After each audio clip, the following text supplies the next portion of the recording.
Assalamualaikum warahmatullahi wabarakatuh. Perkenalkan, saya Arini Catika Dewi dengan NIM 2102877 dari Prodi Pendidikan Sosiologi Universitas Pendidikan Indonesia. Di sini saya akan membahas mengenai karakteristik masyarakat multikultural di Indonesia.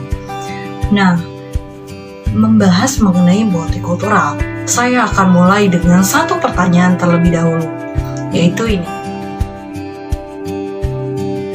Di Indonesia, masyarakat multikultural terjadi karena keragaman ras, suku, etnis, budaya hingga agama yang tersebar di wilayah-wilayah yang ada di negara berkembang.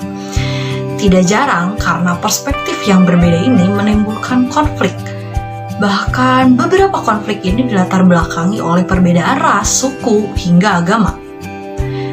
Kalau kita lihat kembali, ironis bukan? Mengapa Indonesia ini bisa dikategorikan ke dalam masyarakat yang multikultural? Kita bisa lihat dalam karakteristik masyarakat Indonesia. Yang pertama, yaitu masyarakat Indonesia memiliki jumlah penduduk yang sangat besar.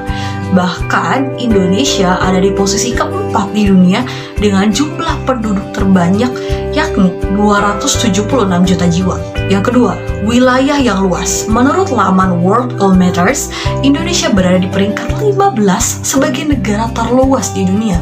Ketiga, yaitu letak geografis. Secara geografis, Indonesia memiliki letak yang cukup strategis, yakni diapit oleh Samudra Hindia dan Samudra Pasifik, serta di antara benua Asia dan benua Australia.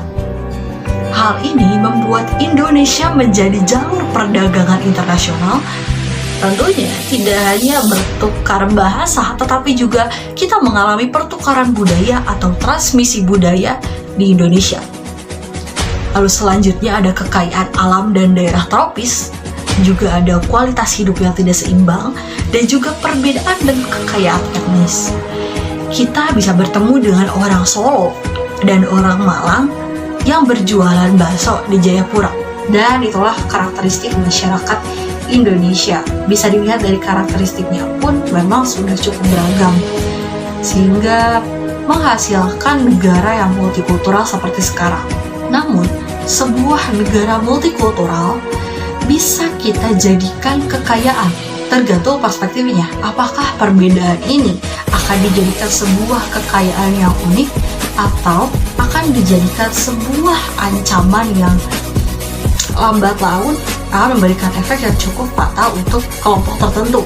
Tentunya kita bisa jadikan ini sebagai kekayaan dengan pegangan dasar, yaitu Undang-Undang Dasar 1945 serta Pancasila. Kita bisa lihat di sini kekayaan Indonesia yang pertama, yaitu etnis.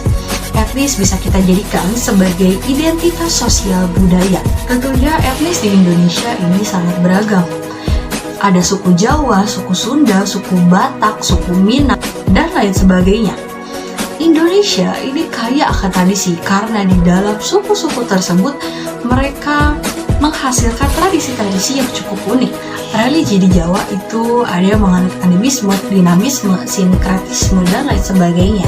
Jika kita lihat dalam produk budaya Jawa itu ada keris dan juga wayang. Contoh yang lain yaitu di Bali.